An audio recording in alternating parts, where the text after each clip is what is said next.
நான் அரசியல் செய்வது இந்த அற்ப ஓட்டுக்காக அல்ல. அருகில் இருக்கிற கேரளாவில் ஒரு மம்முட்டி ஒரு மோகன்லால் இப்படி பேசிட முடியுமா? நான் அரசியலுக்கு வந்தால் வாங்குவாங்க, வந்துவாரு வட்ட செயலாளர் வார்டு கவுன்சிலர் கூட ஆக முடியாது. தமிழ் இனத்திற்கு எதிராக, தமிழர் உரிமைக்கு எதிராக, தமிழர் உணர்வுக்கு எதிராக ஒருவன் பேசிவிட்டு இந்த நிலத்தில் அரசியல் செய்ய முடியாது என்கிற நிலையை உருவாக்க தவறியது என் முன்னோர்கள் பிழை. நாங்க வரும்போது சீமா என்ன சீமா என்ன அப்படி பிடிச்சிட்டாரு, இவர் ஏன் இப்படி பிடிச்சிட்டாரு, இப்ப ரஜினிகாந்த் வர்றாரு போய் என்ன சாதின்னு போய் கேள. இப்ப ஒரு அரசு இருக்கு, எடப்பாடி அரசா பிஜேபி எடுபடி அரசான்னு தெரியாம ஒண்ணும் தெரியல அவருக்கு. அவர்தான் முதலமைச்சரானே தெரியல அவருக்கு. இவன் எல்லாம் என்ன நினைச்சுக்கிட்டு தெரியுமில, ஒரு சின்ன பையன் சினிமா எடுத்து பையன் சும்மா ஆர்வத்துல தான் போயிட்டு இருக்கிறாங்க. நீ நினைச்சுக்கிட்டு இருக்க என்ன? ஒரு நாள் நான் அந்த நாற்காலியில உட்காருவேன், சோத்துக்கு என் காலில் வந்து நக்கல நீ பாத்துட்டே நீ 10 ஆண்டு இந்த பிஜேபி வருவான், நான் பெரிய நான் தான் ஆள போறேன், நான் வாண்டான்னு சொல்லிட்டு இருக்கேன். நீ வா, நீ எதுக்குன்னு கேட்பேன். இங்க வா, நீ இந்தியாவே ஆட்சி செய்ய சொல்லலாம் புடிங்கிட்ட, இப்ப இங்க வந்து என்ன புடுங்க போற? இப்ப என்கிட்ட கேட்பேன், அது ஒரு அது கேட்க மாட்டேன். ஓட்டு யாருக்கு போட்ட? யாருக்கு போட்ட? ஜெயலலிதாவுக்கு. போய் அந்த அம்மா இடம் தெரியுமா காட்டவா போய் கேட்கறியா? அம்மாவுக்கு முன்னாடி அம்மா, அம்மாவுக்கு முன்னாடி மகன், மகனுக்கு முன்னாடி தங்க, அண்ணனுக்கு முன்னாடி தங்க, எல்லாரும் நிர்வாணம் பண்ணின்னு கையை உயர்த்தி வரணும். அப்படியே வரும்போது கிட்ட வரும்போது சோதிப்பான். நம்ம அக்கா தங்கச்சியை மாற பிடிச்சி இப்படி திருகி இது என்ன குண்டா வெடிக்குமா அப்படின்னு கேட்பான். இதை பார்த்துட்டு நம்ம மறந்துட்டு போயிடணும். பக்கத்தில் இருக்கிற பாலச்சந்திரன் துறை நோக்கி உன்னை பார்க்கிறான். யார பார்க்கிறான்? உன்னையத்தான்டா பார்க்கிறான், உன்னையத்தான் பார்க்கிறான். இந்தியாட்ட கேட்பேன், சிங்களன் உன் நண்பன்னா நான் யாரும் முடிவு பண்ணு, பிளீஸ் டிசைட் இட், சொல்லி முடிவு பண்ணிட்டு சொல்லு. வீரப்பனை பேசுறாத, பிரபாகரனை பேசுறாத. ஏன் முகமது அலி ஜின்னா நாடு கேட்கும் போது இங்கே பெருந்தலைவர் காமராஜர் ஐயா முத்துராமலிங்கத்தவர் எழுந்து ஜின்னாவை போல எனக்கு தனிநாட கொடுன்னா முடிஞ்சிருக்கும். நாங்க இப்படி அடிமையா நின்று கதிரபே ஜாத்மேகன்னு கத்திட்டு இருக்க இல்ல. இந்த நீட்டு தேவைன்னா வேற எங்கேயாவது நீட்டு போயிருக்கலாம். ஒப்புக்கு ₹1 கட்டு, உன்னை விடுதலை செய்யறேன், உன் நாட்டை ஒன்றை கொடுக்குறேன்றான். போடாங்க. அமெரிக்கா அதிபர் ட்ரம்ப் கும்பலாம் கதறிடுவான். என்னடா என்னமோ நடக்குதடா. என்ன கேப்பா, என்ன அப்படி நடந்துச்சு? பின்ன என் அப்பாவையும் அம்மாவையும் மரத்துல கட்டி வச்சுட்டு என் தங்கச்சியை கண் முன்னாடி, என் தாய் இருந்த கண்ணு முன்னாடி கலர வன்போடு செஞ்சு கொலை செஞ்சுட்டான். சுத்தி ராணுவம் வளர்ச்சிருச்சு, போர் முடிவுக்கு வரப்போகுது. ஆனாலும் என் தலைவன் சொன்னது பத்த வச்சு விட்டுட்டான், அது எரியும். இப்ப எரியுது. என்னங்கடா எங்களை எல்லாம் இன்னும் கிழித்தட்டு அடிக்கிட்டு கோழி குண்டு அடிக்கிற வயலில் நினைச்சு சர்வதேச அரசியல் தெரிஞ்சவங்கடா நாங்க. இசைப்பிரியா செத்தா, அவர் வன்னியரா செத்திருந்தா, ஒரு நாடாரா செத்திருந்தா, ஒரு தேவரா செத்திருந்தா, ஒரு கவுண்டச்சியா செத்திருந்தா, அப்படியா விட்டுருவியா? ஒரு இந்துவா செத்திருந்தா, இஸ்லாமியரா செத்திருந்தா, கிறிஸ்தவரா செத்திருந்தா விட்டுருவியா? எப்படா என் சாதிக்கார பெண் இருப்பா? அவ எப்படி செத்தா? தமிழச்சியா செத்தா, தருதலையா, அனாதையா செத்தா? சொல்லுவான் பிரபாகரன் தீவிரவாதி, பயங்கரவாதி. பிரபாகரன் தீவிரவாதி தான், பிரபாகரன் பயங்கரவாதி தான். ஆனால் அந்த பிரபாகரனை பிரசவித்தது சிங்கள அரச பயங்கரவாதம் என்பதை மறந்துவிடக்கூடாது. நமக்காக, நம் இன உரிமைக்காக, நம் விடுதலைக்காக, நாம் சுதந்திர காற்றை சுவாசிக்க வேண்டும் என்பதற்காக தாங்கள் சுவாசித்த காற்றை நிறுத்திக் கொண்ட வீரர்களை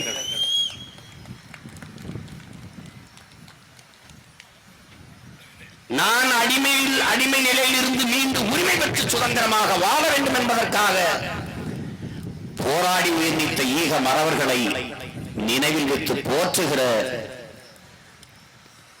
இனத்தின் மரபில் வந்தவர்கள் நாம். இங்கே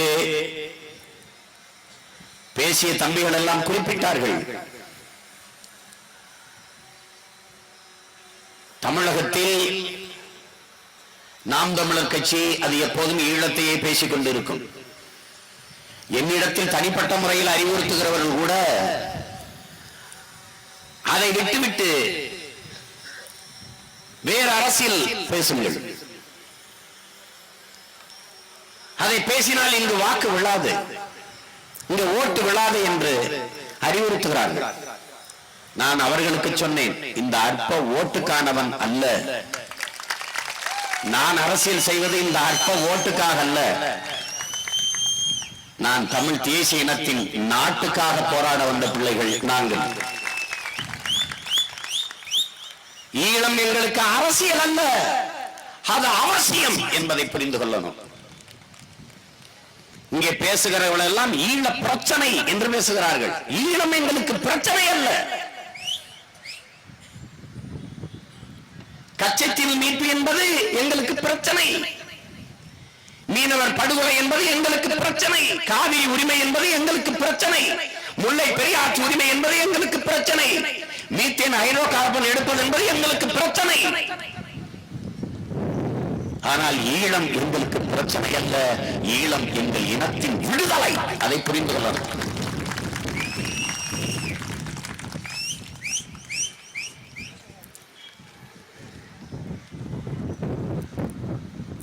அதை கடந்து போக முடியாது. இங்கே பேசுகிறவர்கள் எல்லாம், நமக்கு சொல்லுகிறவர்கள் எல்லாம் அதிலே வாக்கு இல்லை. நீங்கள் இவ்வளவு பேசினீர்கள், வெறும் 4.5 லட்சம் வாக்குதானே, அதை பேசாதவர்களுக்கு வாக்கு போடுகிறார்களே என்று. ஒரு காலம் வரும், என் முன்னவர்கள் செய்த தவறு, தமிழ் இனத்திற்கு எதிராக, தமிழர் உரிமைக்கு எதிராக, தமிழர் உணர்வுக்கு எதிராக ஒருவன் பேசிவிட்டு இந்த நிலத்தில் அரசியல் செய்ய முடியாது என்கிற நிலையை உருவாக்க தவறியது என் முன்னோர்கள் பிழை.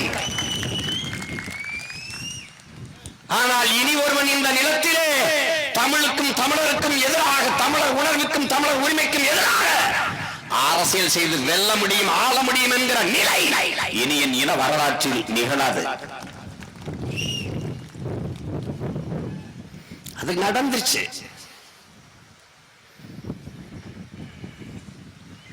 மறந்துருங்கிறான். சொல்றவங்க யாரு? என்னை மறைத்தவன். வரலாற்றில் நான் யார் என்று அடையாளமே தெரியாமல் என்னை அழித்தவன். வல்லபாய் பட்டேலை படிக்க வைத்தவன். கப்பல் ஓட்டிய பெருந்தமிழன் என் பாட்டன் வஉசியை மறைத்தவன். மராட்டிய மன்னன் சிவாஜியை படிக்க வைத்தவன். எங்கள் பாட்டன் சின்னமலையையும் பூலித்தேவனையும் மருதிருவரையும் வேலிநாச்சியாரையும் வீரன் அழகுமுத்துக்கோனையும் சுந்தரலிங்கராரையும் வரலாற்றில் இருந்து மறைத்தவன். பெரும்பிடுகு எங்கள் பாட்டன் பெரும்பிடுவையும் பெரும்பாட்டன் பண்டாரவண்டியனையும் தமிழர் என வரலாற்றில் இருந்து மறைத்தவர்கள். என் முகத்தை சிதைத்தவர்கள், என் முகவரியை மறைத்தவர்கள். இதெல்லாம் பேசாதங்கிறான். வீரப்பன பேசுறாத, பிரபாகரனை பேசுறாத. ஏன்? தமிழர் இனத்தின் எழுச்சியின் பெரு வடிவமாக இருக்கிறான். பன்னெடுங்காலமாக அடிமைப்பட்டு குட்ட குட்ட குனிந்த அந்த சமூகத்தின் எழுச்சி குறியீடாக இருக்கிறான். உயிரை விட உரிமை பெரியது என்று களத்தில் இந்த மாவீரர்களாக இருக்கிறான். இதே இந்த மண்ணிலே நமது பாட்டன் சேதுபதி வெள்ளைக்காரன் அவரை தோற்கடித்து சிறைப்படுத்துகிறான். சிறையிலே ஓராண்டுகள் இருக்கிறார், ஓராண்டு வரைபடுகிறார் சிறையிலே. வெள்ளைக்காரன் வந்து கெஞ்சுறான், சேதுபதி உன்னை விடுதலை செஞ்சிடறாங்க, நீ ஒண்ணுமே செய்வானா, ₹1 ஒரு பெயருக்கு கப்பம் கட்டு, ஒப்புக்கு ₹1 கட்டு, உன்னை விடுதலை செய்யறேன், உன் நாட்டை ஒன்றை கொடுக்கிறேன்றான். போடாங்க. எத்தனை ஆண்டுகள் ஆனாலும் சரி, என் மரணம் வரை இந்த சிறைக்குள்ளே கிடந்து செத்தாலும் சாதனை ஒழிய உனக்கு என் தன்மானத்தை விட்டுட்டு ₹1 ஒத்த பைசா கப்பம் கட்ட முடியாது என்று வாழ்ந்த ஒரு மான மறவரின் பேரனும் பேத்திகளும் கூடியிருக்கான். நல்லா கவனிச்சுக்க, நீ இதை எவனும் படிச்சிருக்க மாட்டேன். உனக்கு விவேகானந்தர் தெரியும். அந்த விவேகானந்தரை அமெரிக்காவின் சிக்காகோவுக்கு அனுப்பியது ஒரு தாத்தன் என்பது எவனுக்கும் தெரியாது. கச்சத்தீவு இந்தியாவுக்கு சொந்தமாக இருந்ததில்லை என்கிறான். என் பாட்டன் நிலம் உனக்கப்பட சொந்தமா இருக்கும். அதை மறைத்தான். இந்தியாவிற்கு சொந்தமாக இருந்ததில்லை என்று உச்ச நீதிமன்றத்திலே 2 அரசு, காங்கிரஸ் அரசு, பாரதிய ஜனதா அரசு, 2 அரசும் பதிவு செய்து அப்போது யாருக்கு சொந்தமாக இருந்தது என்ற கேள்வியை எழுப்ப இந்த நாட்டம் ஒருத்தன் இல்லை. எப்படி எல்லாம் நம்மளை காலி பண்ணிருக்கான் பாத்துக்க.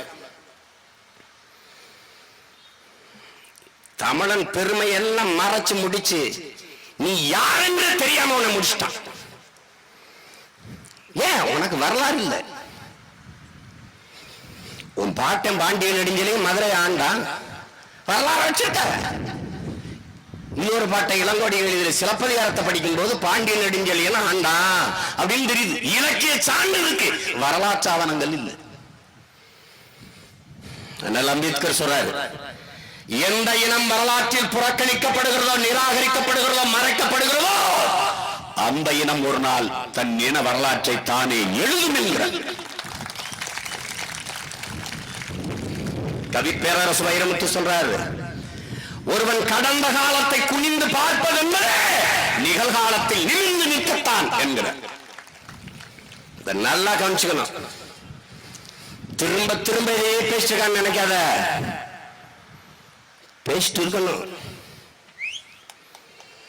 தொடக்க காட்சியில அப்பாவும் அம்மாவையும் கொண்டுருவான்.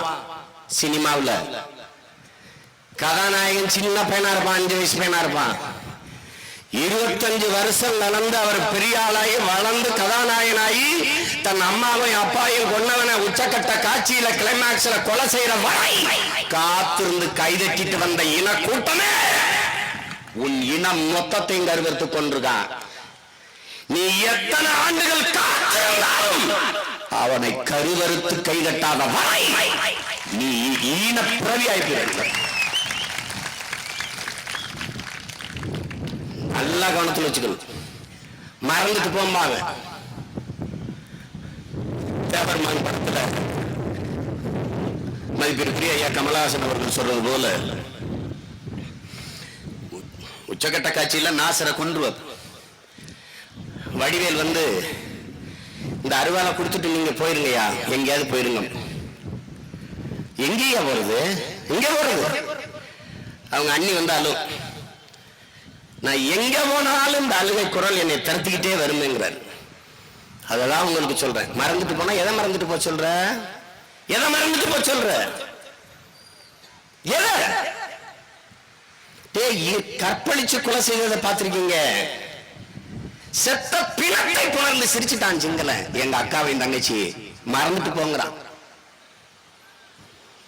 எப்படி இருக்கு பாரு. என் அப்பாவையும் அம்மாவையும் மரத்துல கட்டி வச்சுட்டு என் தங்கச்சியை கண் முன்னாடி, என் தாய் இருந்த கண்ணு முன்னாடி கலர வன்படுவர் செஞ்சு கொலை செஞ்சுட்டான். இந்த கொலையை இந்த கொலை தெரிஞ்சிடக்கூடாதுன்ட்டு உயிர் உறுப்புக்குள்ள துப்பாக்கி செலுத்தி வெடிக்க வச்சு கொண்டுட்டான். இதெல்லாம் மறந்துடணும். நீ மறக்கணுங்கிறது தானே தெருவுக்கு 2 டாஸ்மார்க் இருக்கு, அங்கிருந்து தள்ளாடிட்டு போய் திரையரங்கு இருக்கு, இதுலயே தானே இருக்கு. இன்னைக்கு வரைக்கும் வரவனெல்லாம் நாட்டாளனும் நல்லவர் தகுதியானவருங்கிறான். என்னடா உன் தகுதினா நடிச்சிருக்கான், அம்பிடுத்தான். நீ சொல்ற தகுதியை சினிமா நடிச்சா போதுமே. காரணம் என்ன? உலகத்தில் எந்த இனத்திற்கும் இல்லாத ஒரு கேடுகட்ட நுகர்வு கலாச்சாரம் இந்த இனத்திற்கு. கேளிக்கைகளிலும் பொழுதுபோக்குகளிலும் அதிக நாட்டம் கொண்டு அலைகிற ஒரு ஈன கூட்டமாக இந்த இனம் மாறி நிற்குது. அருகில் இருக்கிற கேரளாவில் ஒரு மம்முட்டி, ஒரு மோகன்லால் இப்படி பேசிட முடியுமா? நான் அரசியலுக்கு வந்தால் வாழ்ந்துவாங்க. வந்துவாரு வட்ட செயலாளர், வார்டு கவுன்சிலா கூட ஆக முடியாது.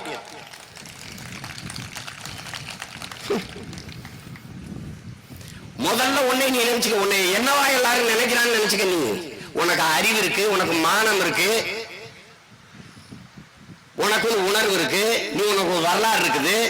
எதையுமே கணக்கில் எடுக்கல. இது ஒரு கேடுகட்ட கூட்டம் என்று நினைச்சிட்டு இருக்காங்க.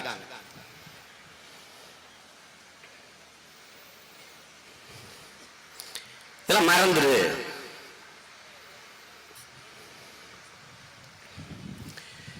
உலகத்துல எங்கெங்கே பேசுனது தெளிவா நீங்க நினைச்சுக்க.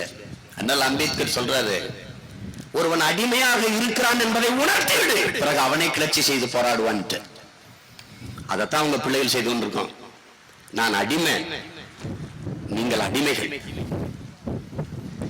அதையே நமது தலைவர் சொல்றாரு, நமக்கென்று குரல் கொடுக்க, நமக்கென்று ஆதரவு கரம் நீட்ட உலகத்தில் எவர்மற்ற நிலையில் தனித்து விடப்பட்ட அடிமை தேசியனத்தின் மக்கள். நல்லா நீங்க நினைச்சுக்கணும், உனக்கு ஒருத்தன்மை கிடையாது.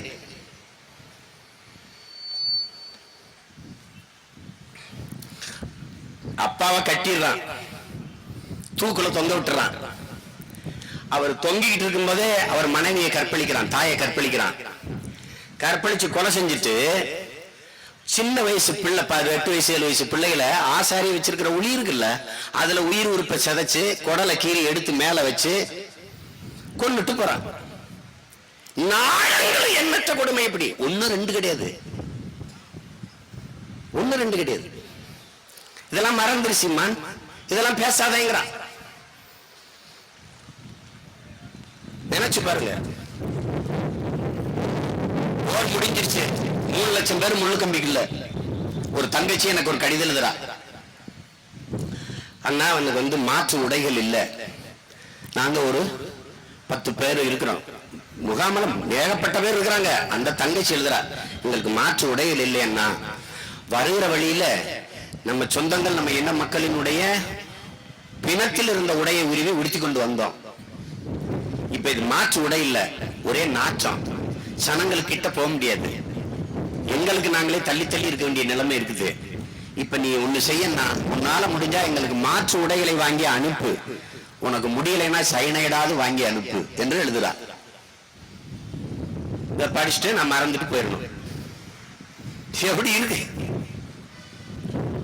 எல்லாரையும் வர வச்சான், வரிசையா வர வச்சான். சிங்கள இது பாதுகாப்பான பகுதின்னு வர வச்சான். அதுதான் என் தம்பி விட்டான். இது சேஃப்டி சோன் வான். மொத்தமா இப்படி குளிச்சு கொண்ட போட்டு கொண்டான். கேட்க நாதி கிடையாது. எல்லாரும் பார்த்துட்டு இருந்தான், எல்லாரும் உலகம் முழுமைக்கும். அறிவார்ந்த எனது தம்பி தங்கைகள் இதை கவனிச்சுக்கணும்.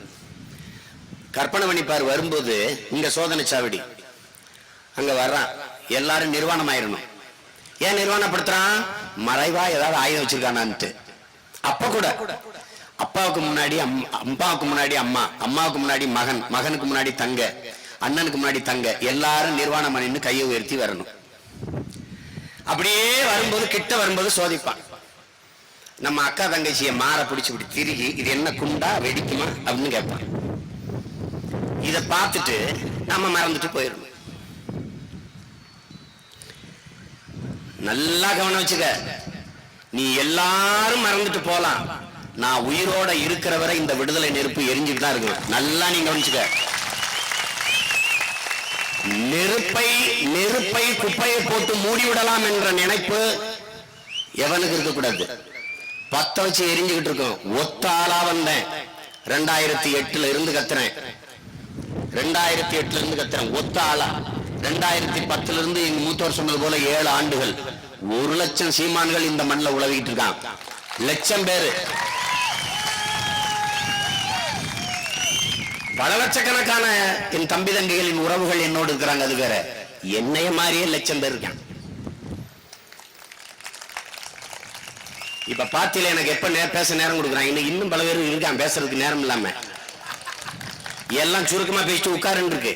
விட்டா 3 மணி நேரம் 4 மணி நேரம் பேசுவான். தொலைச்சு எடுத்து விடுவான். நீ நினைச்சிருக்க, நீ எதையும் மறக்க மாட்டான், எதையும் மறக்க மாட்டான். என் தலைவன் சொன்னது, தம்பி நம் இனத்திற்கென்று ஒரு வரலாறு இல்லை, ஆனால் தன் இன விடுதலைக்காக ஒரு இனம் போராடி செத்தது என்ற வரலாறாவது நமக்கு வரட்டும்னா. நீ நல்லா கவனிச்சுக்க. சுத்தி ராணுவம் வளர்ச்சிருச்சு, போர் முடிவுக்கு வரப்போகுது. ஆனாலும் என் தலைவன் சொன்னது, 10 வச்சு விட்டுட்டான், அது எரியும். இப்ப எரியுது, உலகம் புறா எரியுது. என்ன நடக்குது? அங்க கொஞ்சம் எரியுது, அங்க கொஞ்சம் எரியுது, அங்க கொஞ்சம் எரியுது, அங்க கொஞ்சம் எரியுது. ஒரு இடத்தில் குவித்து பெருமைக்காக பெரும் புரட்சியாக விரைவில் இதை மாற்றுவோம். நீ நினைச்சிருக்க, எதையும் மறந்து கடந்து போற ஒரு கூட்டம் இல்ல. நாங்க வன்ம வச்சு வஞ்ச வச்சு பழிதிருப்பேன். என்னவே நினைச்சிருக்கான் அவன்? என் தங்கச்சி இசைப்பிரியாவ ஒரு மரபு இருக்குடா, போர்ல சரணடைஞ்ச அந்த கைதியை வந்து கொலை செய்யக்கூடாதுன்ட்டு. போர்ல சரணடைந்த ஒரு கைதியை ஏன் வன்புணர்வு செய்து கற்பழிச்சு கொலை செய்தாய் என்று கேட்க ஒருத்தன் இல்லை. ஒரு சின்ன பையன் பாலச்சந்திரன், அவனை கை கட்டும் தூரத்தில் வச்சு 5 குயில்களை நெஞ்சில வச்சு கொள்றான். இந்த படத்தை பார்க்கும் போது உனக்கு வெறும் செய்தி அவ்வளவுதான். பக்கத்தில் இருக்கிற பாலச்சந்திரன் துறை நோக்கி உன்னை பார்க்கிறான். யார பார்க்கிறான்? உன்னையத்தான்டா பாக்குறான், உன்னையத்தான் பாக்குறான். என் சித்தப்பா, பெரியப்பா, மாமா, தாத்தா, பாட்டி, அக்கா, தம்பி, தங்க, உன்னையத்தான் பாக்குறான். நம்பிக்கையோடு பாக்குறான். அவன் என்ன நினைச்சிருப்பான்? இத்தனை கோடி சொந்தங்கள் உலகத்துல, இத்தனை கோடி சொந்தங்கள் தனியா நீக்க வச்சு சிங்களம் சொல்றான். நீ இருந்தா என்ன, செத்தா என்ன? இசைப்பிரியாவை கற்பழிச்சு கொலை செஞ்சிட்டான், இந்த செய்தி அவ்வளவுதான். ஆனால் உன் தங்கையை, உன் அக்காவை சிங்களன் வன்புணர்வு செய்கிற போது அவள் ஆள் மனதை என்ன சிந்திச்சிருக்கும் நினைச்சுப்பாரு. தீரன் சின்னமலையின் வாரிசுகள், பண்டார வன்னியனின் பரம்பரைகள், பூலித்தேவனின் பிள்ளைகள், வேலு நாச்சியாரின் பேரனும் பேத்திகளும், ஆவணமுத்துக்கோன் சுந்தரலிங்கம், இந்த பெரும்பிடுகு முத்தரையனுடைய பேரன்களும் பேத்திகளும், இப்படி வீரமரவர் கூட்டத்திலே வந்தவர்கள் எல்லாரும் இத்தனை பேர் இருந்து என்ன பண்ண நினைச்சு பார்த்திருப்பல்ல. எங்கடா வீரன் சுந்தரலிங்கத்தினுடைய வாரிசுகள் எங்கடா? கப்பலோட்டி என் பெரும்பாட்டனின் பிள்ளைகள் எங்கடா? இவ்வளவு மானத்தவளர் கூட்டம் இருந்தும் ஒரு மானங்கட்ட நாய் என்னை கொத்தி கொதறதே, கடிச்சு தின்னுதே என்று ஆள் மனதை நினைச்சிருக்காளா? நினைக்க மாட்டாங்க. இத்தனை கோடி சொந்தங்கள் இருக்கிறோம். இது மானத்துக்காக உயிரை விட்ட கூட்டம் தானே, மானத்திற்காக. என்னடா இந்த சிவகாசி பட்டாசு தொழிற்சாலையில தீப்பிடிச்சு எரிஞ்சிருச்சு. பட்டாசு தொழிற்சாலை உடையில தீப்பிடிச்சிருச்சு, உடையை கலட்டி போட்டு உயிரை காப்பாத்துக்கிற ஓடி வர நம்ம தங்கச்சி.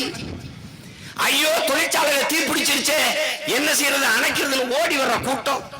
அந்த கூட்டத்துல ஆண்கள் வர்றதை பார்த்துட்டு நிர்வாணமா நிக்கிற, உடையற்று நிக்கிற நம் உடலை நம் உடன் பிறந்தார்கள், மாமமைச்சனது அண்ணன் தம்பிகள் பார்த்து விடுவார்கள் என்று எந்த உயிரை காப்பாற்ற நெருப்பில் இருந்து ஓடி வந்தாலோ அதே நெருப்புக்கு திருப்பி போய் பாய்ந்து செத்து போனார். இப்பதானடா நடந்துச்சு இந்த சிவகாசியில. நம்ம தங்கச்சி தானே செஞ்சா. அந்த கூட்டத்துல வந்துட்டு அதை மறந்து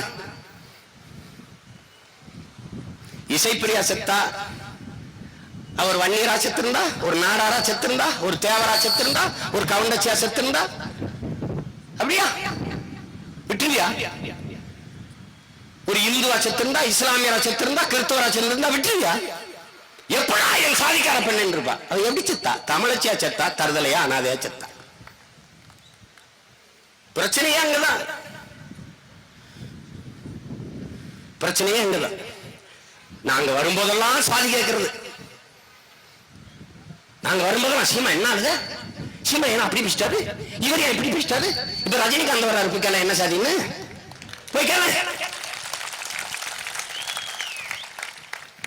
தொலைச்சு போடுவேன். நான் வெல்ற வீழ்றத பத்தி கவலை இல்ல, விரட்டி தொலைச்சு போடுவேன்.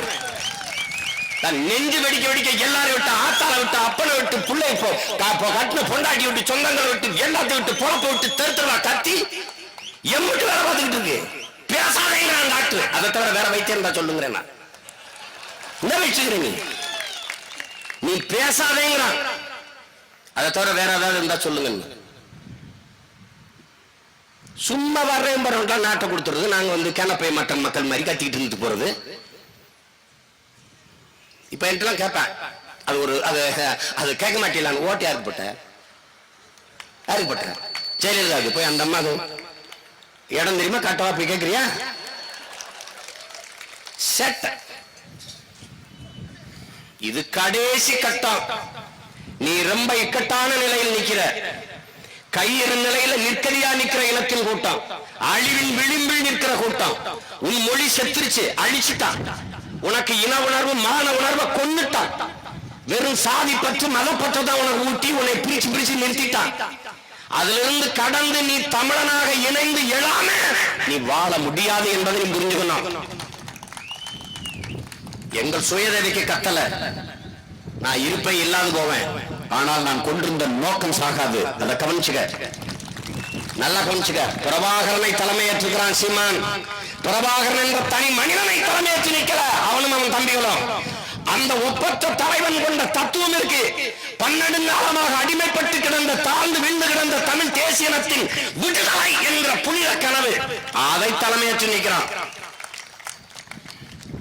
அவன் ஆயுதம் என்பதா என் இன மக்களை அழித்து ஒழித்தது சிங்கள ஆயுதம். அவனுக்கு அவன் மொழியிலேயே பேசினால் தான் புரியும் என்று எந்த ஆயுதத்தை அவன் தூக்கினானோ அதே ஆயுதம் தூக்கினார். நாம் என்ன ஆயுதம் எடுக்க வேண்டும் என்பதை எப்போதும் எதிரிகள் தான் தீர்மானிக்கிறான் என்கிறான் மாவோ. அந்த தத்துவத்தை ஏற்று அவன் மொழியிலே பேசணும்னா என்று பேசினார். சொல்லுவான் பிரபாகரன் தீவிரவாதி பயங்கரவாதி.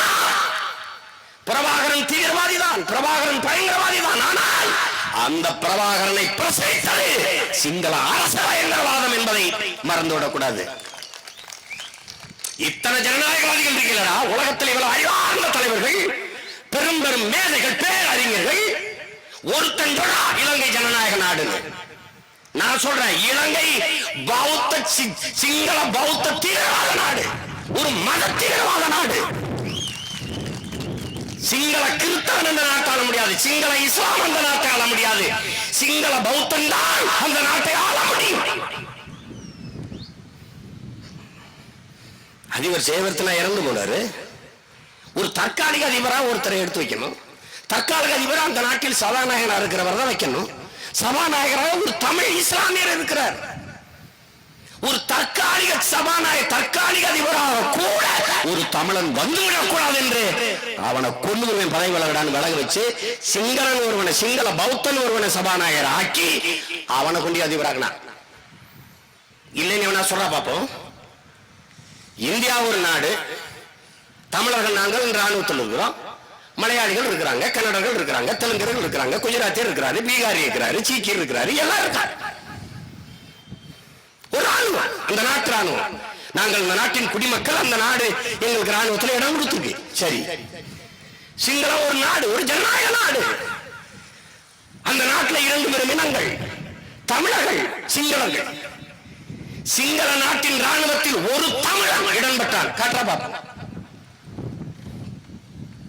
சொல்ல பாப்பா. விழுக்காட்டு அடிப்படையில 70 பேரு சிங்களர்கள், 30 பேரு தமிழர்கள், 100 பேருக்கு ராணுவத்தில். அப்படி எங்களுக்கு வாய்ப்பு கொடுத்தா என்ன இப்படி செத்துருக்குமா? திட்டமிட்டு ஒரு தமிழரை கூட ராணுவத்தில் எடுக்கல. இது ஜனநாயக நாடு என்று வாய்களிலே பெருமக்கள் பேசுகிறார்கள், பெருமையோட பேசுகிறார்கள். ஒரு நாட்டு ராணுவத்தில் ஒரு இனத்தின் மக்களை இடம்பெற முடியாது என்கிற நிலை இருந்தால் அந்த நாட்டு ராணுவம் அந்த இன மக்களை பாதுகாக்கும். எப்படி பாதுகாக்கும்? அப்பதான் அவனுக்கு திமிரு வந்துருச்சு. மொத்த ராணுவம் சிங்களக்காரன். எங்க அக்கா வந்து கடத்தி துப்பாக்கி வச்சுட்டு வன்முறை செஞ்சுட்டான், கற்பழிச்சுட்டான். உயிர் பயம் காட்டி எங்கள் உரிமையை பறிச்சான். என் தாய்மொழி ஆட்சி மொழியா இல்ல, அதிகார மொழியா இல்ல, 2ஆந்தர மொழியாக தள்ளா எல்லா உரிமையும் பறிச்சான். தமிழர்கள் அதிகாரத்துக்கு வர முடியாது என்ற சட்ட திருத்தத்தை கொண்டு வந்தான். அப்ப அந்த உரிமைக்கு போராடுறோம். எல்லாரும் பேசுறாங்களே இந்திய பெருநிலத்தில் சுதந்திரம் எனது பிறப்புரிமை என்று லோகமானிய பாலகங்காதர திலகர் முழங்கினாருங்கிறாங்க. அந்த முழக்கம் தான், அந்த முழக்கம் தான். புரட்சி என்பது பிரிக்க முடியாத மனித குல உரிமை. சுதந்திரம் என்பது ஒவ்வொரு மனிதனுக்குமான பிறப்புரிமை என்ற முழக்கத்தை முன்வைத்தானே புரட்சியாளர் பகத்சிங். அந்த உரிமை தானடா, அந்த உரிமை தானே. பிடல் காஸ்ட்ரோக்கு முன்பு ஹீரோ விடுதலைக்கு புரட்சி செய்த ஹோசே மார்த்தே என்கிற அந்த புரட்சியாளன் சொல்றான், மனித உடலுக்கு முதுகு எலும்பு போல சுதந்திரம் அவசியம். சுதந்திரம் என்ற வார்த்தைக்கு அர்த்தமே தெரியாதவனுக்கு கூட உலகத்தில் சுதந்திரம் தேவைப்படுகிறது என்கிறார். பறவைகளுக்கு இறக்கை போல, வண்டிகளுக்கு அச்சாணி போல சுதந்திரம் ஒவ்வொருத்தனுக்கும் அவசியம். அதை நல்லா கவனிச்சுக்கணும். உங்களுக்கு சுதந்திரம் கொடுக்கப்பட்டிருக்கிறது, இன்னொரு சுதந்திரத்துக்காக போராடுவதை வேடிக்கை பார்த்துக் கொண்டிருப்பதற்காக. இதை ரொம்ப ஆழமா சிந்திக்கணும். நீ அப்படி வேடிக்கை பார்த்துக் கொண்டிருந்தால் உன்னுடைய சுதந்திரமும் கேள்விக்குள்ளாகிறது என்று சொல்ற. அறிவார்ந்த எனது தம்பி தங்கைகள், என் அன்பு சொந்தங்கள், இதை சிந்திக்க பார்க்கணும். அந்த சுதந்திரத்திற்காக தான் நம்ம கேட்டோம். சுதந்திரமற்ற மனித வாழ்க்கை அர்த்தமற்றது என்கிறார் தலைவர், முழுமையற்றது. அந்த சுதந்திரத்தை கேட்டோம். சிங்களர்களைப் போல எங்கள் தாய் நிலத்தில் பிறக்க, வாழ, இறக்க சம உரிமை. அதானே ஒடுக்குகிற தேசியனமிருந்து ஒடுக்கப்படுகிற தேசியனம் விடுதலை பெற விரும்புவது தன்னுரிமை பெறும் என்பது பிறப்புரிமை. அப்படி ஒவ்வொரு தேசிய இனங்களின் போராடி பெற வேண்டியது ஒவ்வொரு தேசிய இனங்களின் பிறப்புரிமை என்கிறான் புரட்சியாளர் லெனின். அந்த தன்னுரிமையை போராடி பெற வேண்டியது ஒவ்வொரு தேசிய இனங்களின் பிறப்புரிமை. அதைத்தான் எங்கள் தலைவர் கேட்டார். ஒரு நாட்டிலிருந்து இன்னொரு நாடு பிறப்பது பிரிவது பிரிவினைவாதம், தீவிரவாதம் என்று அதற்கு புரட்சியாளர் லெனினே சொல்றாரு. ஒரு வீட்டில் இருந்து ஒரு பெண் வாழ பிடிக்கவில்லை என்றால் அவள் மனமுறிவு கேட்பது, விவாகரத்து கேட்பது, அவள் டைவர்ஸ் கேட்பது, மனமுறிவு பெற விரும்புவது என்பதை குடும்ப உறவை சிதைக்கிறாள் என்று எப்படி குற்றம் காட்டுவது பைத்தியக்காரத்தனமோ, அப்படி ஒரு நாட்டில் இருந்து வாழ பிடிக்காத தேசிய இனம் விடுதலை பெற விரும்புவதை பிரிவினைவாதம் என்று சொல்வதும் அது போன்ற முட்டாள்தனம் என்கிறார்.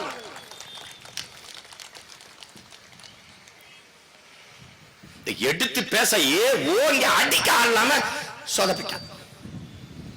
இந்த கூட்டம் மட்டும் 2008 என்று நடத்திருப்படா, நீ போற நடத்திருவியா?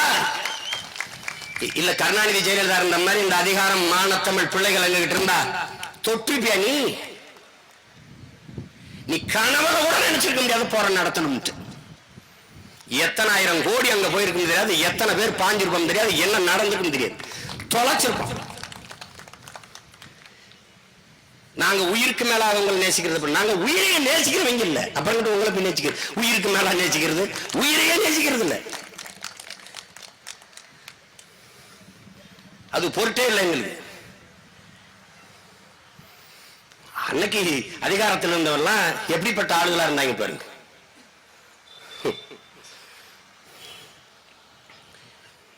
இதை மறந்து போயிருவ.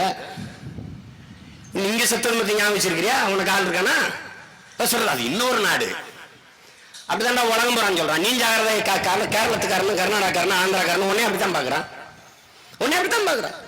ஆந்திர காட்டுக்குள்ள 20 பேரை சுட்டு போட்டான், கேட்க நாதி இருந்துச்சா? நீ அதை பத்தி கவலைப்பட்டியா? எங்க கவலைப்பட்ட? 840 மீனவன் கடைசிக்கு ஃப்ரிட்ஜோல வந்து நின்றுச்சு. யார் கேட்டா? இந்திய நாட்டின் பிரதமர் போனார், என் தம்பி கல்யாண சுந்தரம் புத்த பூர்ணிமாவுக்கு போயிட்டு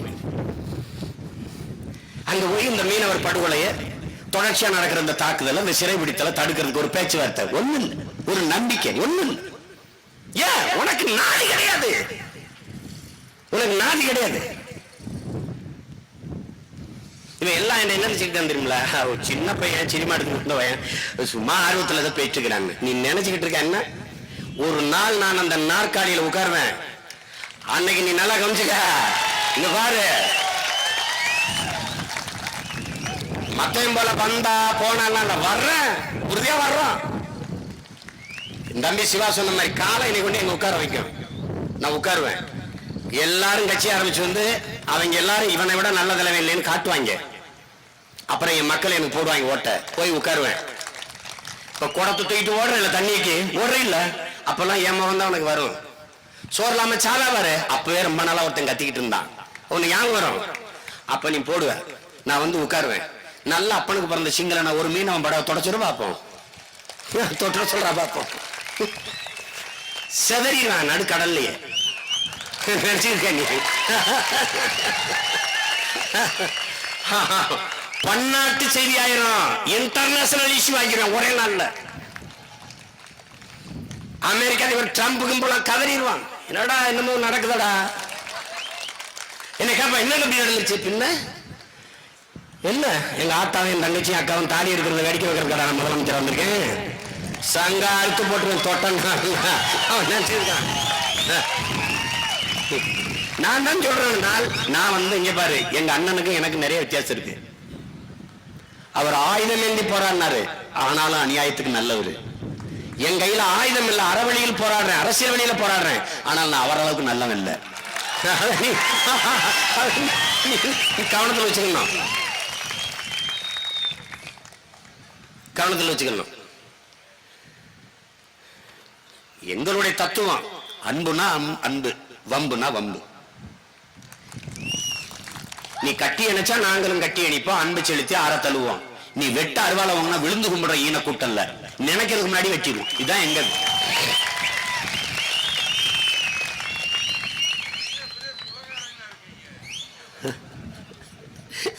அது செய்யாதான் பிரச்சனை. என்னை கற்பிச்சுறான், பண்ண பலகடா பச்சை படுகொலை, பைந்தமிழ் இனத்திற்கு உயிரடா விடுதலைங்கிறான் எங்க புரட்சி பாவலர். ஆளு அவளுக்கு தெரியுது இல்ல, சும்மா ஏமாறி பையன். இப்ப ஒரு அரசு இருக்கு, எடப்பாடி அரசா பிஜேபி எடுபடி அரசான்னு தெரியாம ஒண்ணும் தெரியல அவருக்கு. அவரை தான் முதலமைச்சரானே தெரியல அவருக்கு. இப்படி ஒரு பரிதாபங்களை வச்சுக்கிட்டு நம்ம பிளாட்டோ சொல்றாங்க, தெளிவா சொல்றான், அரசியல் வேணாம்னு நீ ஒதுங்கினா யாரை நீ நிராகரிக்க நினைக்கிறியோ, யாரை தவிர்க்க நினைக்கிறியோ தவிர்க்க முடியாத ஒரு ஆட்சியில் நீ வாழ வேண்டியது வரும்ன்றான். வந்துருச்சு. நீ கவனிச்சுக்க. ஒன்றைய பிள்ளைகளுக்கு நான் சொல்லுவேன், இந்த மரணங்கள் எல்லாம் நாம் மறந்து கடந்து போவது என்பது வரலாற்று பெரும் துரோகம். இங்க பேசிய தம்பி சொன்னல, ஐயா கலைஞர் செஞ்சதல்ல துரோகம், ராஜபக்சே செஞ்சதல்ல துரோகம். நமக்காக இறந்தவர்களை, நமக்காக உயிர் தியாகம் செய்தவர்களை மறந்து கடந்து போவது என்பதே வரலாற்றில் பச்சை துரோகம்.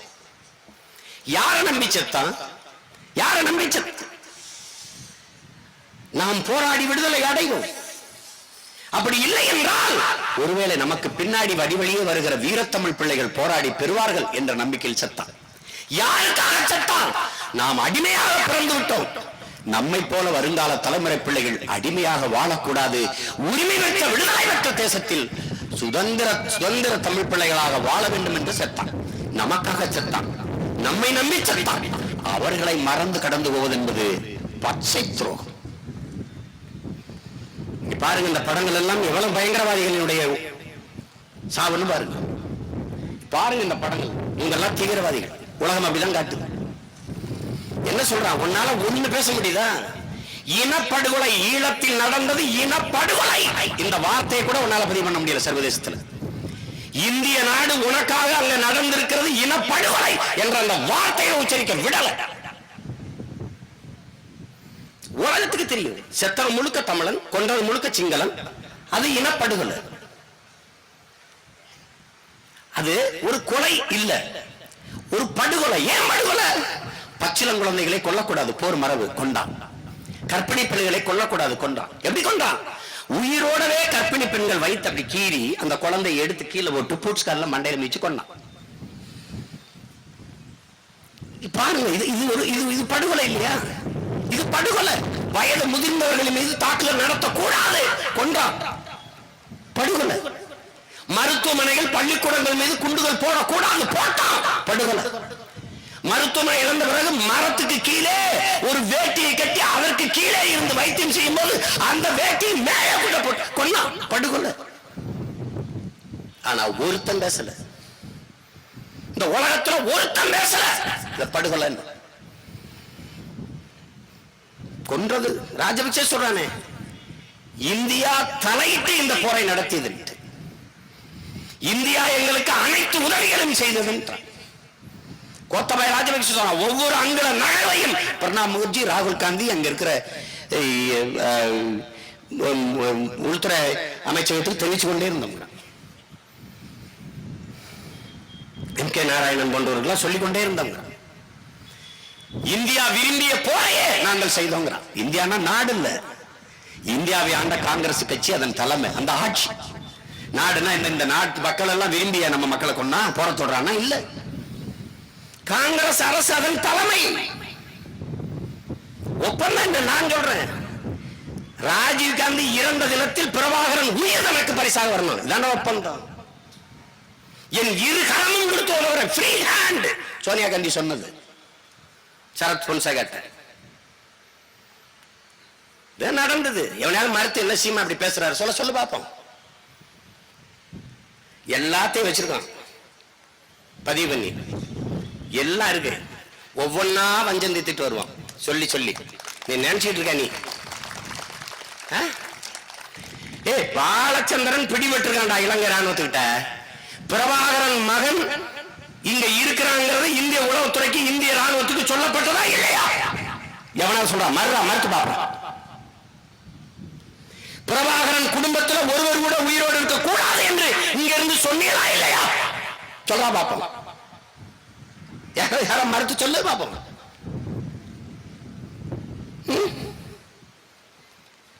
என்னங்கடா எங்களை எல்லாம் இன்னும் கிழித்தட்டு அடிக்கிட்டு கோழி குண்டு அடிக்கிற வயலு நினைச்சு சர்வதேச அரசியல் தெரிஞ்சவங்கடா நாங்க.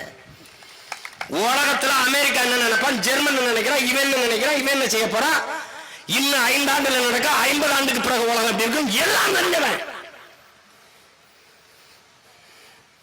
திருப்பி வேளாண்மையை தேசிய தொழிலாக்கி அரசு பணியா மாத்துவேன், ஆடு மாடு வளர்க்கறத தேசிய தொழிலா மாத்துவேன்னு பைத்தியக்கார மாதிரி போயிட்டு சோத்துக்கு என் காலில் வந்து நக்கல நீ பாத்துட்டே நீ 10 ஆண்டு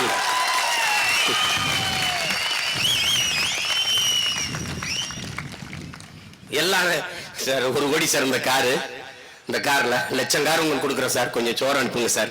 பிச்சைக்காரன் நாய்கள் மாதிரி என் வீட்டு என் நாட்டில் வந்து நிக்கலன்னா நீ பாட்டுறா. உலகத்துக்கு சோறு போட போற கூட்டம் நான் தயார் பண்ணிடுவேன். நீ நினைச்சிருக்க ஒண்ணுமே தெரியாத மடப்பைய கூட்டம் நினைச்சிருக்கான் நம்மள. இவங்கதான் செஞ்சது.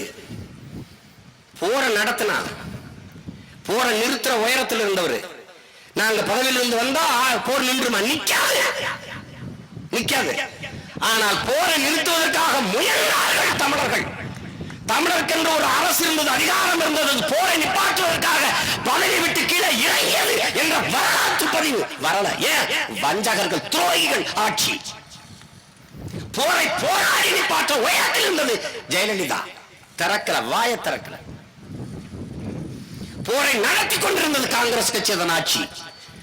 வலிமைமிக்க எதிர்கட்சி பாரதிய ஜனதா. ஒருத்தர் எழுந்து, ஒரு உறுப்பினர் எழுந்து பூஜ்ய அலைக்கற்றை ஊழலுக்காக 1 மாத காலம் பாராளுமன்றத்தை முடக்கி போட்ட பாரதிய ஜனதா. ஒரு வார்த்தை. பக்கத்தில் ஒரு தீவு. 10 கோடிக்கு மேல இந்த நாட்டில் வாழுகிற தமிழின மக்களின் உறவுகள், சொந்தங்கள், ரத்த சொந்தங்கள், தமிழர்கள் பாரம்பரியமாக இந்திய பெருந்தேசத்தோடு பிணைக்கப்பட்ட உறவுகள் கொத்து கொத்தாக கொன்றொழிக்கப்படுகிறார்கள். தமிழர்கள் என்ற இன மக்கள் என்று பார்க்காமல் சக மனித சாவு என்ற கருத்தியல் அடிப்படையில், என்ற எண்ணத்தின் அடிப்படையில் ஒருத்த எழுந்து என்னடா அப்படி கொள்ளுகிட்டு இருக்கா, அவனுக்கு காசு கொடுத்து பணம் கொடுத்து பயிற்சி கொடுத்து உதவிட்டு இருக்கா அப்படின்னு ஒரு உறுப்பினர் கேட்கல. ஏன்? சாகரவன் தமிழன், அவன் சாகணும். ஏன் இருந்தா உனக்கு? தமிழர்கள்லாம் இந்துக்கள், மற்றவங்களாம் விசேஷ சந்துக்களா? ஏது அங்க பேசுறவெல்லாம் ஈழத்துல சாகும்போது எங்க போனா? பல்லாயிரக்கணக்கான வழிபாட்டுத்தலங்களை இடித்தானடா சிங்கள.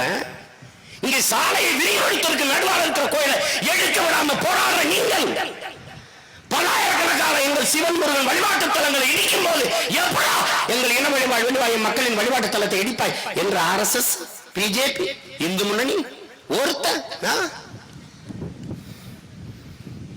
கேட்க மாட்டான். ஆள் இல்ல, கேட்க ஆள் இல்ல, நாதி இல்ல. 130 படகு பறிச்சு வச்சிருக்கான்ல, இந்த படகை திருப்பி வாங்கி கொடுக்கல தன் நாட்டு குடிமக்களை. இவ்வளவு பெரிய நாடு, இவ்வளவு பெரிய வலிமை மிக்க கடற்படை வச்சிருக்கிற நாடு, தன் நாட்டு குடிமக்களின் படகை திருப்பி மீட்டு கொடுக்க துப்பு இல்ல. அவனுக்கு பல்லாயிரம் கோடியில போர்க்கப்பல் பரிசு. அந்த போர்க்கப்பலை வச்சு யார சொல்லுவாரு? அமெரிக்காவோட போட்டு வர சண்டை, சீனாவோட போட போறாரு அந்த போர்க்கப்பலை வச்சு. யாரோட சண்டை? இலங்கை 30 ஆண்டுகளுக்கு மேலாக போரிட்டு இருக்குது. யாரோட? அந்த நாட்டுக்குள்ளே வாழ்ந்த சொந்த நாட்டு மக்களான தமிழர்களை கொல்ல. ஒரு நாட்டுக்கும் இன்னொரு நாட்டுக்கும் இடையிலே சண்டை நடக்கும் போது கூட பயன்படுத்தக்கூடாத தடை செய்யப்பட்ட அத்தனை ஆயுதங்களையும் பயன்படுத்தலாம். சொந்த நாட்டு மக்களின் மீது வான்வழி தாக்குதலை நடத்தக்கூடாது, அது போர் மரபு. ஆனால் அத்தனை தாக்குதலையும் வான்வெளியிலே நடத்தலாம். கேட்க நாதி இல்லை. இஸ்ரேல் இருந்து வாங்கின கிவீருங்கிற விமானம் 500 கிலோ எடை உண்ட குண்ட போடும். எப்படி இருக்கு பாரு. பாகிஸ்தான்ல இருந்து வாங்கின மல்டி பேரல் பீரங்கி, அதாவது பல வெடிகளை கக்குது, பல்குழல் பீரங்கி. ஒரு விஷயம் போட்டு ஒரு வெடிகனை போட்டு இழுத்தா ஒண்ணு போய் வெடிக்கிறது இல்ல, இப்படி இழுத்தா 70 குண்டுகளை கக்கு. எப்படி இருக்கும் பாரு அந்த போர். நல்லா பாரு, சுத்தி பீரங்கி நிறுத்திட்டு அப்படி எடுத்து விசைய வான்வெளியில பெரும் நெருப்பு மழையா கொட்டும். அதுக்குள்ள நின்று சண்டை போட்டாங்க எங்க ஆளுக. பாத்துக்க, நல்லா யோசிச்சுக்க. நீ ஒரு தங்கச்சி சொல்றான், பங்கருக்குள்ள இருந்தோம்னா அப்ப பிள்ளைய பசிச்சுதுன்னு இடிச்சு பிடிச்சிக்கிட்டு தானே கிடக்குறோம். இப்ப பசிக்குதும் போது என்ன செய்யறது தெரியலன்னா, இருக்கிற அரிசியவாது கொதிக்க வச்சு கஞ்சியை குடிக்கலாம்னா அந்த பங்கர்ல இருந்து மேல வந்தா அப்படி கரை இது மேல சட்டியை வச்சுட்டு தண்ணி கொதிச்சிருச்சான்னு உள்ள இருந்துட்டு எந்திரிச்சு வந்து பார்க்கும் போதுன்னா நெல்லு தூத்தும் போது பதர்கள் விழும் இல்லைன்னா அப்படி நம்ம உறவுகளுடைய தலை கழுத்து கடல் எல்லாம் சேதறி அப்படியே விழுகுதுண்ணா. அப்படி அதை யோசிச்சு பாரு. மரங்கள் எல்லாம் காய்ச்சி கிடந்தது. எது?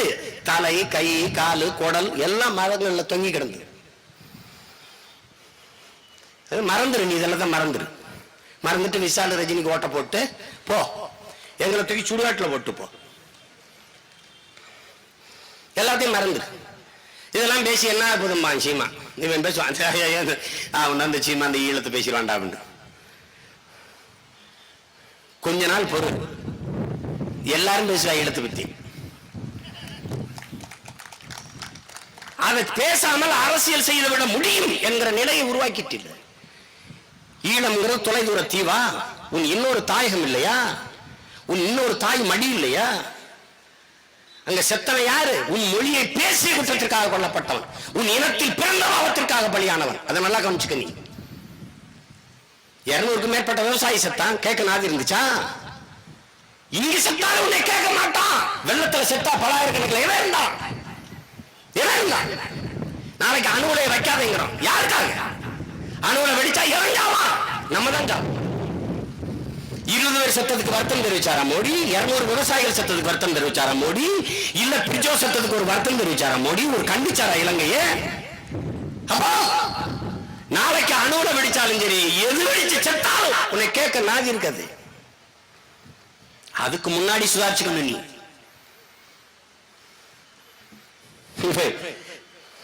இந்த பையன் என்ன பண்ணி போடுவாங்கன்னு நினைச்சுக்கிட்டு இருக்கான். ஏன் அமெரிக்காவில என்னை கைது பண்ணி வச்சுக்கிட்டு கேட்கிறாரு விசாரணை அதிகாரி, நாம் தமிழர் கட்சியின் கொள்கை என்ன அப்படின்னு. நான் கொள்கையை சொன்னா நீங்க கட்சியில் சேர்ந்துக்கிறீங்களான்னு கேட்டேன். அப்புறம் அடுத்த கேள்வி கேட்கிறாரு, இன் ஃபியூச்சர் நீ ஸ்ரீலங்காவோட ஃபைட் பண்ணுவியா? நான் இலங்கையோட சண்டை போடுறதுக்கும் நீங்க இப்ப என்ன கைது பண்ணி திருப்பி அனுப்புறதுக்கு ஏதாவது சம்மந்தம் இருக்கான்னு கேட்டேன். இல்ல போடுவியா போட மாட்டியா? நான் போடணுமா வேணாமான்னு கேட்டேன். அவர் குழம்பிட்டார். அவருக்கு ஒண்ணும் புரியல. என்னடா நானடா சும்மா இந்த கூட்டம் கூட்டுறதெல்லாம் எதுக்கு? கைதட்டு வாங்கிட்டு ஓட்டு வாங்கிட்டு நாட்டை பிடிக்கிறதுக்கு, அரசாள்றதுக்கு. முதலமைச்சர் 5-6 பொண்டாட்டி கட்டி புள்ள பிள்ளைகளுக்கெல்லாம் பதவி வாங்கி கொடுத்து அதுக்கு என்ன நினைக்கிறேன் நீ? வரலாற்றை மாற்றி எழுத வந்த வரலாற்று நாயகனின் பிள்ளைகள் நாங்க. நீ நினைச்சுக்கிட்டு இருக்க? 50,000 ஆண்டுகளுக்கு மூத்த வரலாற்று பெருமை கொண்ட ஒரு தேசியத்தின் மக்கள். உலகிற்கு அறிவியல், நாகரிகம், கலை, இலக்கியம், பண்பாடு, வேளாண்மை எல்லாவற்றையும் கற்றுக் கொடுத்த ஒரு இனத்தின் கூட்டம். என் பெரிய தகப்பன் நம்மாழ்வார் சொல்றாரு, உலகத்திற்கே அறிவை கடன் கொடுத்தவன் தமிழன் தாண்டா என்று. அப்படிப்பட்ட ஒரு இனத்தின் கூட்டம். நீ நினைச்சுக்க, நீ இதை விட்டுட்டு போயிடுவேன்னு நினைக்காத, விட்டு போயிடுவேன்னு நினைக்காத. இவன் எப்படா நீ வந்து சண்டை போடுவான்னு நினைக்கிற? சண்டை நான் போட மாட்டான், எனக்காக சிங்களம் போடுவாங்க. என்னென்ன வித்தகாற்றன் மட்டும் பாரு. நீ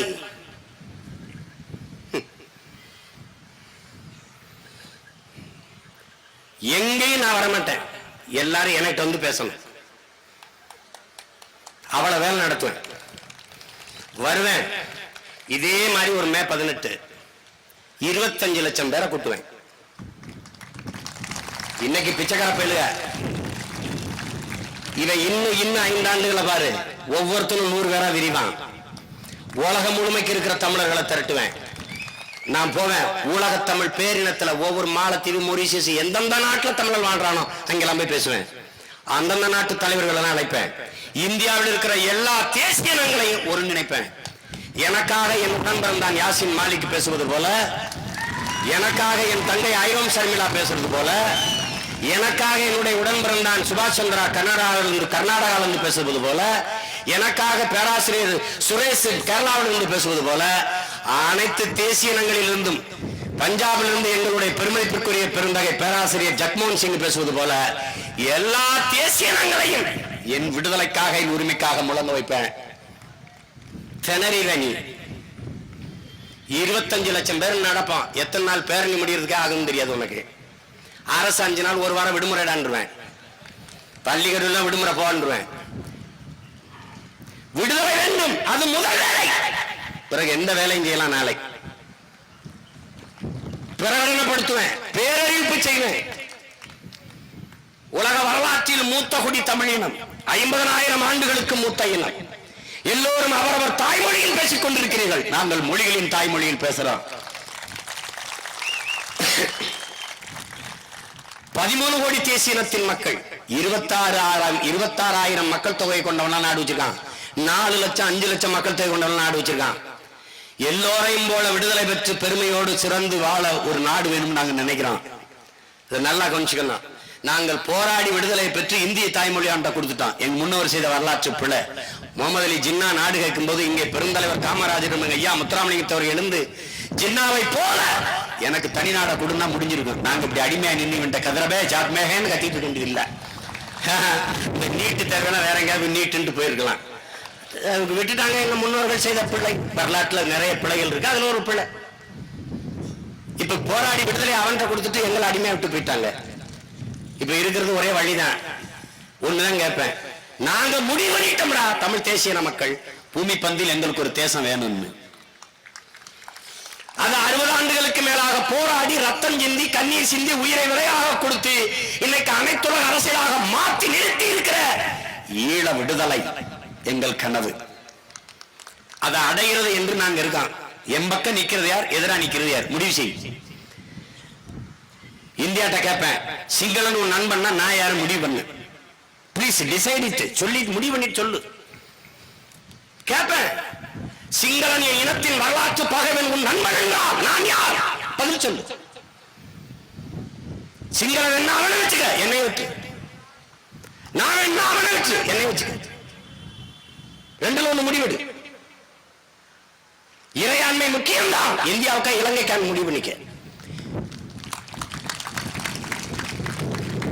நீ இந்த பூச்சாண்டிலாம் என்கிட்ட காட்ட முடியாது. நீ அறிவார்ந்தமா விவாதிப்பான். இந்தியாவின் பாதுகாப்புக்கு ஈழ நாடு இருப்பது சரியானதா இல்ல இலங்கை ஒரே நாடாக இருப்பது சரியானதா? தமிழர்களை கொண்டுட்டு சிங்களனுக்கு அதிகாரத்தை கொடுத்து எப்படி இந்தியாவை பாதுகாப்பு வைப்ப? பிரபாகரனும் அவன் படைகளும் விடுதலை புலிகளும் தமிழக நாட்டில் நிற்கிற வரை சீனா வந்தானாடா? வந்தானா? வந்தானா? சீனம் கேட்கல, அமெரிக்கா கேட்கல. 36 லட்சம் கோடி என் தலைவன் காலில் கொண்டாந்து கொற்ற நிக்கல. நாட்டு அடைஞ்சுதான் நீ அதிபர்.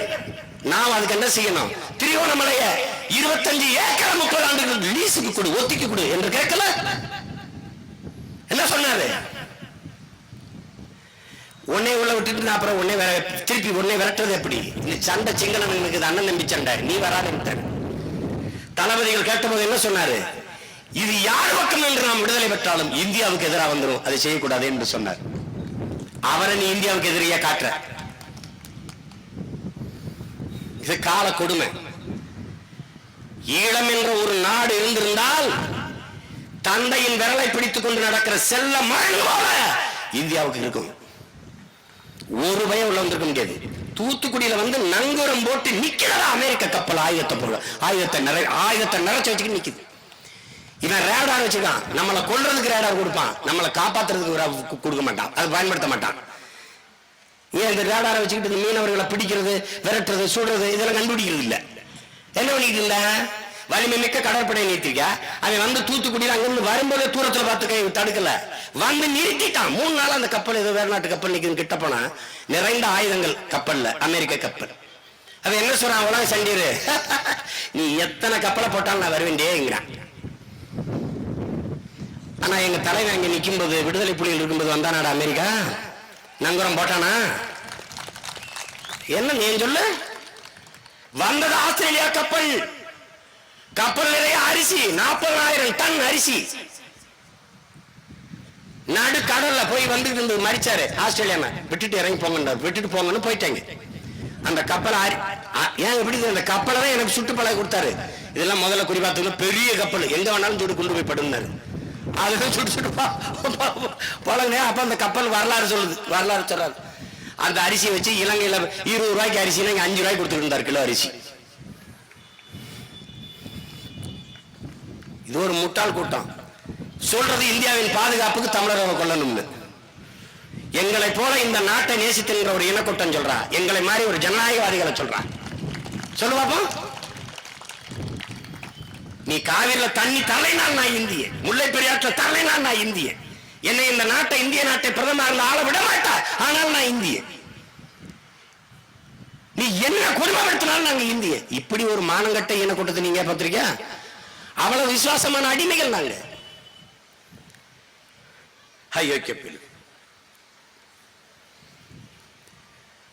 அவன் நினைக்கிறான் இந்த சின்ன பேருக்கு என்ன செஞ்சிருவாங்கன்ட்டு. தமிழர்களுக்கு இருக்கிற கடைசி வாய்ப்பு என் பிள்ளைகள்கிட்ட சொல்லுவேன், தமிழ் தேசியத்தின் ஓர்மை, அதான் வலிமை மிக்க அரசியல். நீ வலிமை மிக்க அரசியல் வரணும்னா உனக்கு தமிழ் தேசியத்தின் ஓர்மை வரணும். அந்த அரசியல் பெரும்படை வைத்து அதிகாரத்தை கைப்பற்றணும். அதிகார வலிமையை கொண்டுதான் உனக்கென்று தேசம் அடைகிறதுக்கான புரட்சியை முன்னெடுக்கணும். அதை நல்லா கவனிச்சுக்க. இத்தனை படிநிலைகள் இருக்கு. இப்ப முதல்ல தமிழ் தேசியத்தின் ஓர்மை அது நடந்து கொண்டிருக்கு. நாம் தமிழர் கட்சி வளருது என்றால் தமிழர்கள் சாதி மத உணர்வை கடந்து இணைந்து கொண்டிருக்கிறார்கள் என்று பொருள்.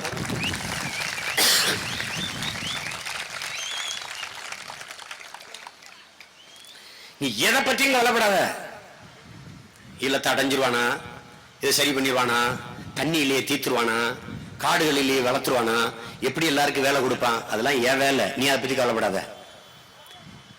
நீ படைய பெருக்கு, தடையை நுறுக்கிறது, அதெல்லாம் ஏன் வேலை.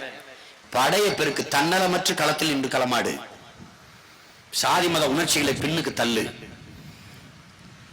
நான் தமிழன் என்கிற இன உணர்வை முன்னிறுத்தி ஏறி வா. அதை விட்டா வழி இல்லை. உன்னை கவனிச்சுக்க. உன்னை எல்லாரும் எதிர்க்கிறான், எல்லாரும் எதிர்க்கிறான் அப்படின்னா என்ன அர்த்தம்? நீ சரியா இருக்கான்னு அர்த்தம். ஹிட்லர் சொல்றான்ல, உன்னை பின்னிருந்து எல்லாரும் விமர்சிக்கிறார்களா, நீ முன்னால் நிற்கிறாய் என்பதை புரிந்து கொள்ளுங்கிறான். கவனமா வேலை செய், கவனமா வேலை செய்.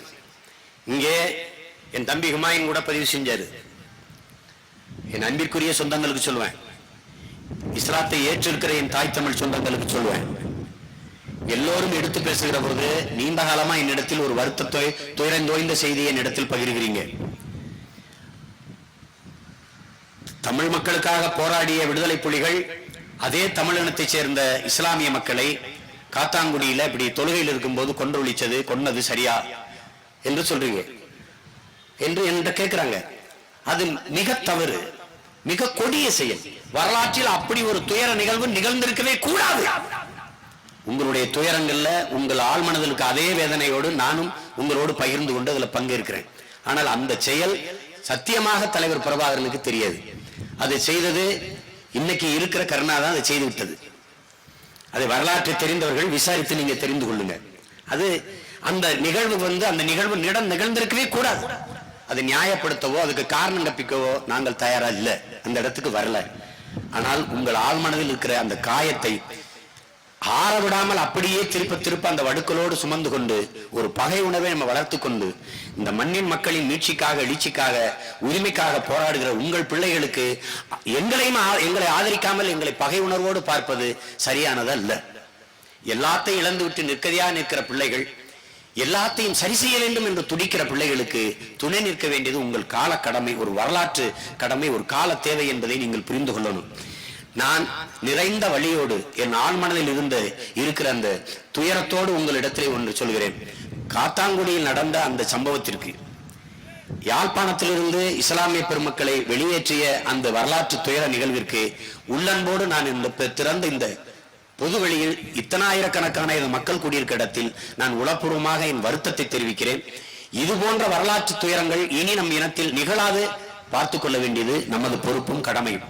ஆனால் அதே காயத்தை திரும்ப திரும்ப வைத்துக் கொண்டு அதற்காக எப்பவோ எங்கோ நடந்த ஒரு துயர நிகழ்விற்காக எதிர்வரும் தலைமுறை பிள்ளைகளின் நல்வாழ்வை, அவர்களுடைய எதிர்காலத்தை சிதைக்கிற இந்த எதிரிகள் துரோகிகளுக்கு வாய்ப்பு கொடுத்துவிட்டு தமிழ் தேசியத்தின் பிள்ளைகள் எழுந்து வருகிற இந்த புரட்சிகர காலத்தில் எங்களுக்கு துணை நிற்காது ஒரு வரலாற்று பெரும்பிழையை நீங்கள் செய்துவிடக் கூடாது என்று உங்களிடத்திலே அன்போடு வேண்டுகிறேன்.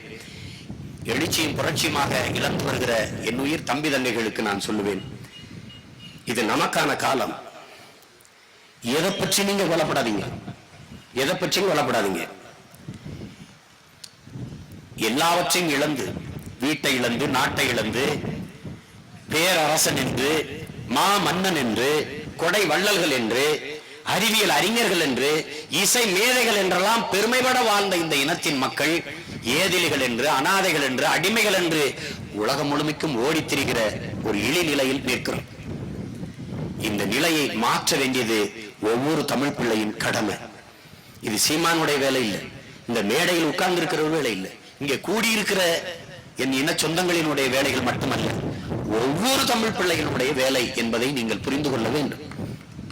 அது ரொம்ப முக்கியம். இதை நாங்களே செய்துவிட முடியும். எல்லாம் சொல்றாங்க உங்க கட்சியில சேரலாம். இது எங்க கட்சி இல்ல, நம்ம கட்சி. அதை புரிஞ்சுக்கணும். முதல்ல நீங்க ஒண்ணு விளங்கணும், இது கட்சி இல்ல, நம் இனத்தின் அடையாளம். நாம் தமிழர் என்பது நம் இனத்தின் பெயர், நம் இனத்தின் அடையாளம். இதில் இணைவது என்பது நமது வரலாற்று கடமை. இங்க எல்லாம் சொல்றாங்க பாருங்க, இஸ்லாமிய மக்களுக்கு இந்த கட்சி தான் பாதுகாப்பு, கிறிஸ்தவ மக்களுக்கு அந்த கட்சி தான் பாதுகாப்பு. சொந்த நாட்டுல உனக்கு எவன்ட்டு இருந்து யாரை பாதுகாக்கிறீங்க? நீ யார் உனக்கு யார் பாதுகாப்பு? கருணாநிதி ஜெயலலிதா தான் பாதுகாப்பா? உனகிட்ட பாதுகாப்பா வாழ்றதுக்கு தான் அந்த பாதுகாப்பு வந்தான். நீ அவன் உன்னை பாதுகாப்பா வாழ வைப்பான்னா எப்படி? இந்த புரிதல் உங்களுக்கு வரணும். நாம் பெரும்பான்மை தேசியத்தின் மக்கள் என்ற பெருமிதமும் திமிரும் நமக்கு வரணும். ஒரு இறை வழிபாட்டிற்காக நாம் ஒரு மார்க்கத்தை, ஒரு மதத்தை ஏற்றிருக்கிறோமே ஒழிய, நாம் மொழியால் இனத்தால் பெரும்பான்மை தமிழ் தேசிய இனத்தின் மக்கள் பெரும் கூட்டம் என்கிற பெருமிதமும் திமிரும் நமக்கு இருக்கணும். அந்த பெரு உணர்வு எழுச்சியில நாம் எழுந்து திரளணும். வெட்டி வீழ்த்தப்பட்ட மரத்தின் மேலிருந்து மொத்தமாக துளிர்க்கிற மரம் போல நாம் துளிர்த்து தலைய வேண்டிய அவசியம் இருக்கிறது. அதை அறிவார்ந்த என் இனத்தின் பிள்ளைகள், என் தம்பி தங்கைகள் புரிந்து கொள்ளணும். தன்னலமற்ற உண்மையும் நேர்மையுமாக இந்த மண்ணுக்கும் மக்களுக்கும் உழைப்பதற்கு இளைய தலைமுறை புரட்சியாளர்கள் ஓடி வாருங்கள். நீங்கள் தலைமையேற்று இந்த இனத்தின் விடுதலை புரட்சியை முன்னெடுங்கள். உங்களுக்கு துணை நிற்க எண்ணற்ற அண்ணன்மார்கள் நாங்கள் இருக்கிறோம். இங்க பாக்குறீங்க சின்ன சின்ன பிள்ளைகள் எப்படி பேசுறாங்கன்ட்டு. என் தம்பி இளந்தமிழன் சேக்கெல்லாம் அவன் கல்லூரியில் நடக்கிற அத்தனை பேச்சு போட்டியில அவன் தான் முதல் பரிசு வாங்குவான். அவ்வளவு சிறப்பா பேசுவான். அவனை மாதிரி 1000 பேர் இருக்கான் அந்த கூட்டத்துக்குள்ள. தோட்டாக்களாக வெடிப்பாங்க. எண்ணற்ற புரட்சியாளர்கள் உருவாகி வரான். நீ எதை பற்றியும் கவலைப்படாத, நம்ம வெல்லுவோம். ஆர்கே நகர் தேர்தலை தள்ளி வச்சதே நமக்காகத்தான். அவன் பயந்துட்டு தான் தள்ளி வச்சான். அதுல என் தம்பி மதிவாணன் போட்ட முழக்கத்திலே பயந்துட்டான் பாதி பேரு. அவன் கேட்டான், யாரு தம்பி நீங்க? நாம் தமிழர். நாங்க. எதுக்கு தம்பி வந்தீங்க? வாக்கு கேட்டு வந்தாங்க. என்ன தம்பி செய்வீங்க? என்னென்னமோ செய்வாங்க. என்னென்ன தம்பி செய்வேன்? எல்லாமே நல்லதா செய்வாங்க. அவன் கத்திட்டு வரான் அவன் பாட்டுக்கு. அவன் பாக்குறான், கொடுக்காத நோட்டை கெடுக்காத நாட்டேன்னு. அதான் அந்த தொப்பி போட்டவன் பக்கமா போய் கத்துனாங்க. பார்த்தான், என்னடா 1000-2000 பேர் ஒரு ராணுவ அணிவகுப்பு மாதிரி போறாங்களாடான்ட்டு செதறி ஓடிட்டான். பார்த்தா இவனை விட்டு அடிச்சு காலி பண்ணிடுவான். அடுத்து இவன் தான் வந்துருவான்னு தள்ளிட்டான் தேர்தல். நீ வச்சாலும் வைக்கலாம், அடுத்து நாங்க தான். அதுல ஒரு மாற்றம் கிடையாது. உங்களுக்கு நேரம் குறைவாய் போச்சு, 8 மணிக்கு தாங்கடான்னு. இதே பிச்சை போட்ட மாதிரி 1 மணி நேரத்தை கொடுத்துருக்காங்க. அது பிரச்சனை இல்லை, இதோட முடிய போறது இல்ல. எல்லாம் பேசியாச்சு, செய்யறதுக்கு தான் இருக்குது. புரட்சியாளர் சேகரா சொல்றான், செயலே சிறந்து சொல்லுன்னு. என்ன அண்ணன் சொல்றான், சொல்லுக்கு முன் செயல்ன்ட்டு. செய்வோம், உறுதியா செய்வோம். நீ ஒண்ணு செய், நம்பிக்கையோட நின்று களத்தில் உள்ள, மீதி எல்லாம் என்கிட்ட விடு, நான் பாத்துக்கிறேன். நீ எதை பற்றியும் கவலைப்படாத, உறுதியா நம்ம வெல்ல போறோம். தமிழனுக்கென்று ஒரு நாடு இந்த பூமி பந்தில் பிறக்கும். அதுல எதை பற்றியும் கவலைப்படாதீங்க. நான் ஒண்ணு சொல்லுவேன், தலைவர் கற்பிச்சதை உனக்கு சொல்லுவேன். உன் விடுதலை ஊரான் கையில் இல்ல, உன் கையில் தான் இருக்கு. உயர்த்து. நீ கைய கட்டுன கதகதப்பா இருந்துச்சுன்னா அப்படியே இருந்துட்ட. நீ கைய நீட்டவே இல்ல, நீட்டின இலவசம் பெற. உரிமைக்காக நீ ஒருபோதும் உயர்த்தல, இப்போதான் உயர்த்துற. நாம் தமிழர் என்று உயர்த்துற. நீ நல்லா கவனிச்சுக்க. நீ இந்த உலகத்துல எவனும் உனக்கு விடுதலை பெற்று தருவான்னு நினைக்காத. இந்த திமுக, அதிமுக, அந்த காங்கிரஸ், பாரதிய ஜனதா இது நாளையும் ஒழிக்கிறோம். இதையெல்லாம் நம்ம ஒழிக்கிறது இல்லை, அவனே ஒழிஞ்சுக்கிறான். என்னைக்கு அவன் ஓட்டுக்கு காசு கொடுத்தானா அன்னைக்கு செத்துட்டாங்க, தோத்துட்டான். சண்டைக்கு 2 பேரும் போகும்போது நான் வெறும் கையோட இருக்கும்போது நீ ஏன்டா குடிஞ்சு அருவாள் எடுக்கிற? பயந்துட்டில. நான் 10 பைசா கொடுக்காம நான் வந்து வாக்கு கேட்கிற நிக்கிறேன், நீ வந்து காசு கொடுத்து வாக்கு வாங்குறிய. நீ காசு கொடுத்து வென்ற வாக்கு ஓட்டும் சரி, பெற்ற ஓட்டும் சரி, 1 பைசா கொடுக்காம வாங்கின 4.5 லட்சம் ஓட்டும் சரி, நீ என்ன பேசுகிற? நீ தேடி வந்து போடுறாங்கடா ரெட்டை இடம் உதயசூரி, அதுக்கு பின்னாடி 8வது இடத்துல இருக்கு, திணீண்டு சின்னமா வச்சிருக்கான் மெழுகுத்திய. இத தேடி வந்து நல்ல ஆத்தாள் கப்பனுக்கும் பிறந்தேன் போடுறான் பாரா, தேடி வந்து போடுறான். மானத்தமிழச்சி மார்ல பால் குடிச்சவன் தேடுறான்டா. இருட்டை கிழித்து வெளிச்சத்தை ஏற்ற 2 மெழுகுவர்த்தி எங்கடா வந்து போடுறான். இந்த 4.5 லட்சம் 45 லட்சமா மாறும். நாளை மறுநாள் 4.5 கோடியா மாறும். நீ எழுதி வச்சுக்க, நடக்கும். இங்க பேசிய என் தம்பி சொன்னது போல, கல்யாண சுந்தரம், திலீபன்லாம், ஜெய்சல்லாம் குறிப்பிட்டது போல, நாங்கள் சத்தியத்தின் மக்கள். எங்களுக்கு கற்பித்தான் என் தலைவன். சரித்திரத்தில் நாம் சாகலாம், சாதாரணமானவர்கள். ஆனால் சரித்திரத்தில் சத்தியம் தோற்றதாக செய்தி இல்லை. நாங்கள் சத்தியத்தின் பக்கம் நிற்கிறவன், ஒருபோதும் தோக்க மாட்டோம். எல்லாம் சொல்ல உனக்கு தொலைக்காட்சி வேணுமே, வேண்டாம். நான் போராளியா இருக்க விரும்புறேன், முதலாளியா இருக்க விரும்பல. நான் தொலைக்காட்சியில செய்தியா இருக்க விரும்பல. தொலைக்காட்சி எனக்கு எதுக்கு? அது எதுக்கு? எந்த தொலைக்காட்சியா உண்மை பேசியிருக்கு? எந்த தொலைக்காட்சி உண்மை பேசியிருக்கு? எது பேசுது? கருத்து கணிப்புல இது ஒண்ணு சொல்லுது, அது ஒண்ணு சொல்லுது. 38 48, இது 28 18. ஏதாவது ஒண்ணு சொல்லுங்கடா. அதெல்லாம் தேவையில்லை, எல்லாத்தையும் விடு. நாமளே ஊடகம் இத்தனாயிரம் பேரை கூட்டி வச்சு பேசுறோம். இத்தனாயிரம் பேர் நம்ம பேச்ச தொலைக்காட்சியில போட்ட பார்க்க போறோம். நான் ஒண்ணு கிடையாது. சரியான ஒருத்தன் துணிவு இருக்கிற நேர்மையா 1 மணி நேரம் நான் பேசுறத மட்டும் ஒரு தொலைக்காட்சியில போடு, புரட்சி வருதா இல்லையான்னு பார்ப்போம்.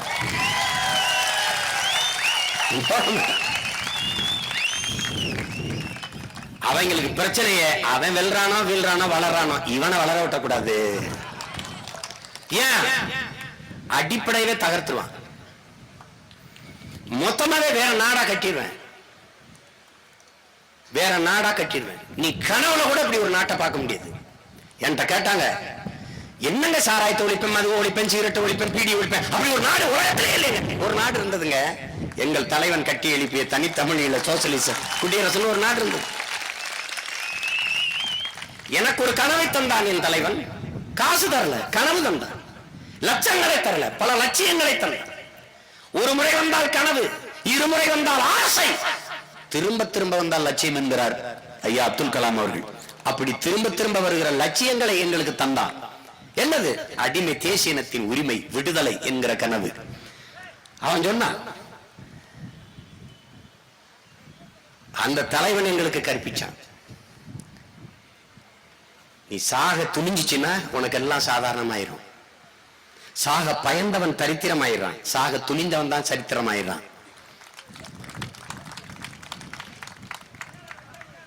எவன் சாக துணிஞ்சு நிற்கிறானோ அவன் தான் தமிழ் தேசியத்திற்கு தலைமை ஏற்கிற தகுதியை பெறுவான்.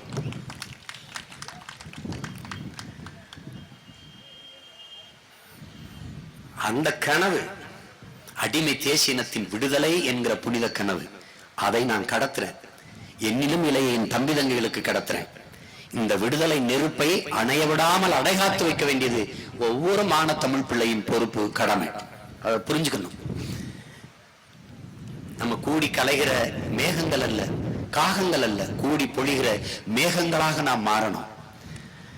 அப்படி கூட்டிட்டு போயிட்டு இருக்கிறது எங்க மூத்தவர் சொன்னாங்க, நீ ஒண்ணுமே செய்வனா, ஒருத்தன் நீ கட்சியில் இருக்க மகிழ்ச்சி, உன்னால இன்னொருத்தன் கட்சியில இணைஞ்சா வளர்ச்சி. இதை கவனத்தில் எடுத்துக்க. நீ பிறந்த ஊர்ல உன் தாய் நிலத்துல 10 பேரை இணைச்சு கொடியேத்திட்டுனா இந்த கட்சிக்கு நீ செய்ய வேண்டிய கடமை முடிஞ்சிருச்சு. இத்தனாயிரம் பேர் கூடியிருக்கான், இத்தனாயிரம் பேர் அவரவர் தாய் கிராமங்கள்ல 10 பேரை சேர்த்து கொடியேத்தினா நம்மளை அசைக்க ஒருவே கிடையாது. அரவிந்த் கெஜ்ரிவால் ஒரு வேலை திட்டம் சொல்றாரு. நான் அதுக்கு முன்னாடியே பல தடவை சொல்லிட்டேன். ஒருவர் 10ஆவும் 10 100ஆவும் பகைவர் நடுங்கும் படையாவும். அரவிந்த் கெஜ்ரிவால் அதையே அவர் மொழியில சொல்றாரு, எவரி பூத் தன் யூத்.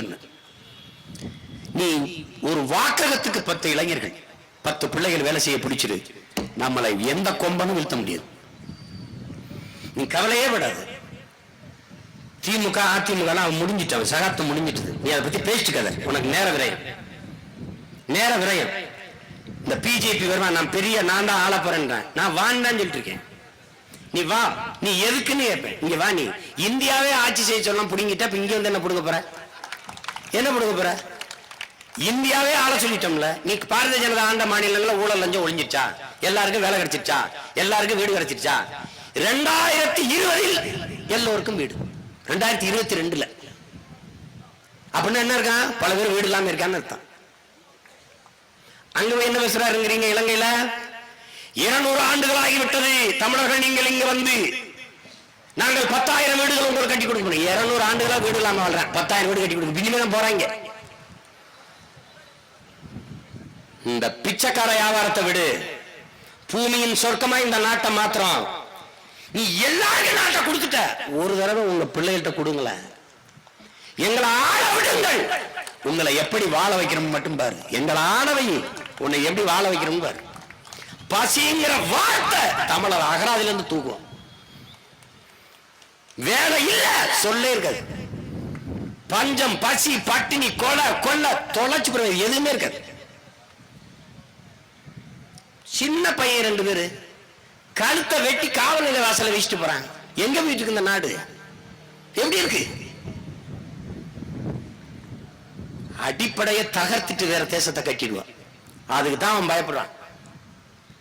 இவனை ஏற விட்டா இறங்க விடுறது கஷ்டம். நாங்க வந்தா ஆளுங்கட்சி எதிர்கட்சி ரெண்டும் தமிழங்கட்சியா தான் இருக்க. 2 பேருக்கும் சண்டை. நீ ஆக சிறந்த நல்லாட்சியை கொடுக்குறியா, நான் கொடுக்குறேன். இங்கேயும் சண்டை நடக்குது. நீ அதிகமா கொள்ளையடிக்கிறியா இல்ல நான் அதிகமா கொள்ளையடிக்கிறேன்? இங்க கால கொடுமை. ஒரு தம்பி போட்டிருக்கான் ஒரு பதிவுல, பள்ளிக்கூடம் திறந்து படிக்க வைத்த காமராஜர் பிறந்த ஊர் அந்த மாவட்டம் மாநிலத்திலே முதல் இடத்துல தேர்ச்சி விட்டுருக்கு. மதுக்கடைகளை திறந்து குடிக்க வச்ச கருணாநிதி பிறந்த திருவாரூர் மாவட்டம் மாநிலத்திலேயே கடைசி இடத்தில் தேர்ச்சி விட்டுருக்கு என்று எழுதி வச்சிருக்கான். மிகச்சிறந்த நாடாக மாற்றுவான். சென்னையில சரிபாதி உடல சிங்கப்பூர் 45 நிமிஷத்துல மொத்த நாட்டையும் சுத்தி வரலாம். உலகத்தில் எல்லா நாட்டு இளைஞனுக்கு வேலை கொடுக்குது. நீ எல்லாரும் லீக்வானியை சொல்லிட்டு இருக்க. நாங்கள் வந்த பிறகு நாம் தமிழர் கட்சியும் அந்த ஆட்சியும் தான் சொல்லுவான் உலகம் முழுக்க. மிகச்சிறந்த நாட்டை படைப்பான். அப்படி ஒரு கனவை எங்கள் தலைவர்கள் கற்பிச்சான். 200 ஆண்டுகளுக்கு பிறகு என் இனம் எப்படி வாழ வேண்டும் என்கிற பெருங்கனவோடு நின்ற தலைவன் எங்களுக்கு கற்பிச்சான். கல்வியில, அறிவுல, ஆற்றலில, ஒழுக்கத்துல, விளையாட்டுல எல்லாவற்றிலும் சிறந்து விளங்குகிற தலை சிறந்த இனமாக என் தமிழ் பேரினத்தை படைப்போம். இந்த என் பிள்ளைகள் கத்தி விழுந்து கதறி விழுந்து செத்து செதறி ரத்த துளிகள் இருக்குல்ல, அத்தனைக்கும் சிங்களன் பதில் சொல்லணும். வரலாற்றை எப்படி எழுதுவேன்? 1.25 கோடி சிங்கள, 13 கோடி தமிழ் தேசிய மக்கள் தங்கள் தாய் நிலத்தில் அடித்து விரட்டப்பட்டு ஏதிலிகளாக ஓடினார்கள் என்ற வரலாற்று பதிவிப்ப அதே தேசிய மக்கள் எழுச்சியும் புரட்சியுமாக ஒன்று திரண்டு மிகப்பெரிய அரசியல் படையை கட்டி அதிகாரத்தை கைப்பற்றி சிங்கள நாய்களை அடித்து உலகெங்கும் ஏதிலிகளாக ஓடவிட்டார்கள் என்ற வரலாற்றை பதிவை படைப்பார். இது நடக்குதா இல்லையா பார். நீ எழுதி வச்சுக்க, நான் சொன்னதெல்லாம் நடக்கும். நான் இல்லைனாலும் என் தலைமுறையா எனக்கு பின்னாடி வரியின் தடம் பார்த்து நடந்து வருகிற வீரத்தமிழ் மானத்தமிழ் பிள்ளைகள் இதை நடத்தி முடிப்பாங்க. இதை கவனத்தில் வச்சுக்க, கட்டாயமா அது நடக்கும். எனவே அறிவார்ந்த எனது தம்பி தங்கைகளின் அன்பு சொந்தங்கள், இதை ஒரு நிகழ்வாக ஒரு சடங்காக கருதாமல் நம்மளுடைய உணர்வை நம்மளுடைய போர்க்குணத்தை பல மடங்காக பெருக்கிக் கொள்கிற ஒரு வாய்ப்பாக இந்த கூட்டத்தை பயன்படுத்திக் கொள்ளணும். என் அன்பிற்குரிய தம்பி தங்கைகளிடத்தில், அறிவார்ந்த எனது பெற்றோர்களிடத்தில் உங்கள் பிள்ளை அன்போடு வேண்டுவது, நிற்கதியாக நிற்கிற ஆதரவற்று நிற்கிற இனத்தின் பிள்ளைகள் இந்த மண்ணை இந்த மக்களை காக்க மீட்க ஒரு வலிமைமிக்க அரசியல் படையை கட்ட வேண்டும் என்று உள்ள தூய்மையோடு தன்னலமற்ற களத்திலே நிற்கிறோம். எங்களுக்கு கை கொடுத்து எங்கள் தோளுக்கு துணையாக நின்று எங்களை வலிமைமிக்க அரசியல் படையாக மாற்ற வேண்டியது உங்கள் கடமை, உங்கள் பொறுப்பு என்பதை உணர்ந்து எங்களுக்கு ஆதரவளியுங்கள்.